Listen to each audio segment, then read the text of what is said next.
Hello everyone, Medici recipes में मैं सबका स्वागत करने वाली हूँ। आज मैं बहुत ही स्पेशल और स्वादिष्ट रेसिपी सबके साथ शेयर करने जा रही हूँ। आज का ये रेसिपी बहुत ही स्पेशल है। खासकर मेरे हस्बैंड को रो बनाना बिल्कुल भी पसंद नहीं है, लेकिन मैं आज कुछ अलग तरीके से रो बनाना का रेसिपी शेयर करूँगी। मेरे हस्बैंड को ये रेसिपी बहुत पसंद आएगा, उनको पता ही नहीं चलेगा ये रो बनाना का सब्जी है। हमारे लैंग्वेज में रो बनाना को काचकला बोला जाता है। तो काचकला का पकोड़े के कारी, काचकला का पकोड़े के करी बनाने के लिए सबसे पहले रो बनाना को कुछ पतले पतले तरीके से इसे लंबा लंबा साइज़ में हम काट लेंगे। उसके बाद अच्छे से धो लेंगे। धोने के बाद एक प्लेट में निकाल लेंगे।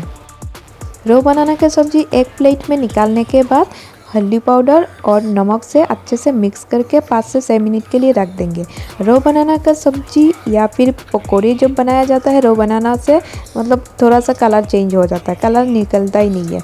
इसलिए पहले से हल्दी पाउडर और नमक ऐड करके जब मिक्स करके रख देंगे इसका कलर बढ़िया ही रहेगा। आज का ये रो बनाना का सब्जी के लिए एक बड़े साइज़ का प्याज लेंगे और प्याज को बहुत बारीकी से छोटे छोटे पीछों में काट लेंगे। उसके बाद 2 टमाटर लेंगे, टमाटर का भी पेस्ट बना लेंगे। बहुत सिंपल तरीके से आज का ये रेसिपी दिखाने की कोशिश कर रही हूँ। बहुत कम सामान यूज़ करूँगी इस रेसिपी के लिए, लेकिन देखने में बहुत ही डिलीशियस और खाने में तो लाजवाब है। आज का ये रेसिपी आप लोग एक बार घर में ट्राई कीजिएगा। टमाटर को काटने के बाद टमाटर का पेस्ट बना लेंगे। टमाटर का पेस्ट बनाने के बाद मिर्चा का भी पेस्ट बना लेंगे। इस रेसिपी के लिए 2 टमाटर यूज़ किए हैं और मिर्चा मैं थोड़ा सा ज़्यादा खाती हूँ, तीखा मुझे बहुत पसंद है, इसीलिए मिर्चा थोड़ा सा ज़्यादा यूज़ करेंगे। इसमें हरे और पका हुआ मिर्चा मिक्स करके ऐड करेंगे, क्योंकि कलर के लिए थोड़ा सा हमें ऐसा वाला मिर्चा चाहिए होगा। मिर्चा का भी पेस्ट बना लिए, मिर्चा का पेस्ट निकाल लिए हम। अभी पकौड़े के लिए एक कंटेनर में बेसन ऐड कर देंगे। हमने बाउल में बेसन ऐड कर दिए हैं, हाफ कप बेसन ऐड करेंगे। चावल के आटा 4 टीस्पून ऐड कर देंगे। नमक स्वाद अनुसार ऐड कर देंगे।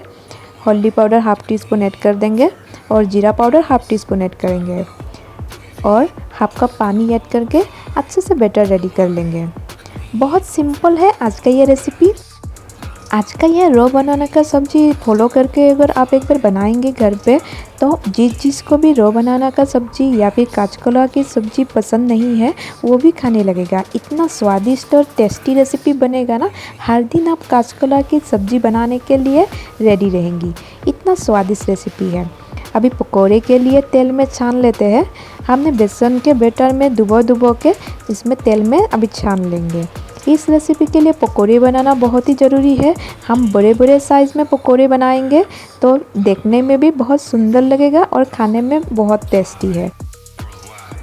आज शाम से ही मैं सोची रही थी रात में डिनर के लिए कैसे करके बनाया जाए।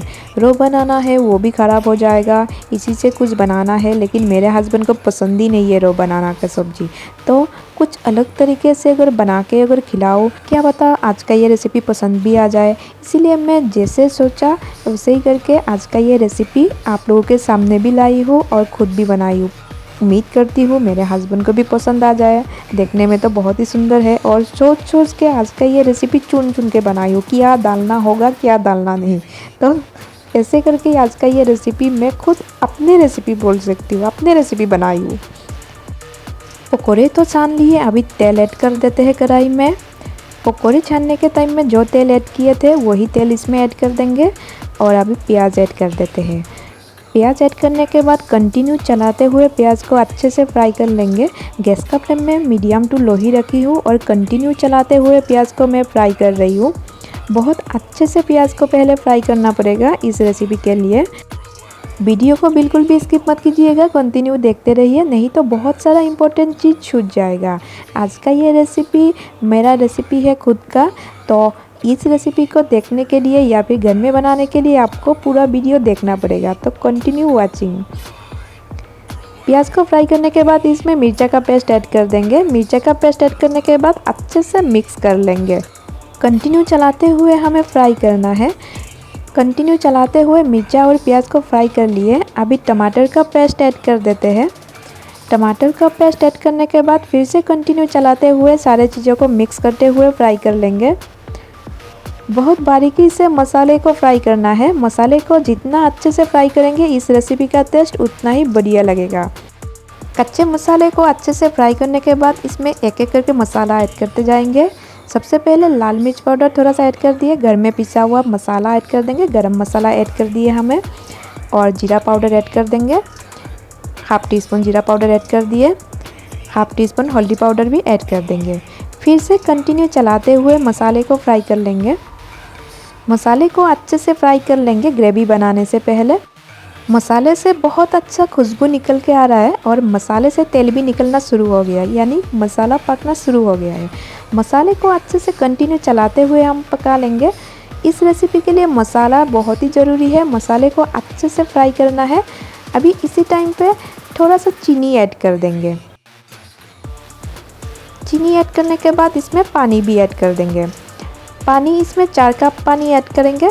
इस रेसिपी के लिए ज़्यादा पानी नहीं चाहिए होगा। 4 कप पानी ऐड करने के बाद अच्छे से मिक्स कर लिए। पानी ऐड करने के बाद इसमें स्वाद अनुसार नमक भी ऐड कर देते हैं।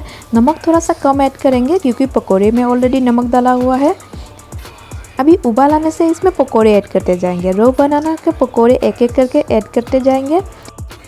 पकोड़े ऐड करने के बाद 6 मिनट के लिए ढक के रख देंगे। आज का ये रेसिपी पसंद आए तो प्लीज़ वीडियो को लाइक शेयर ज़रूर कीजिएगा और मेरे चैनल पे नए हैं तो सब्सक्राइब भी कर दीजिएगा। बहुत जल्द मिलेंगे नया और एक रेसिपी के साथ।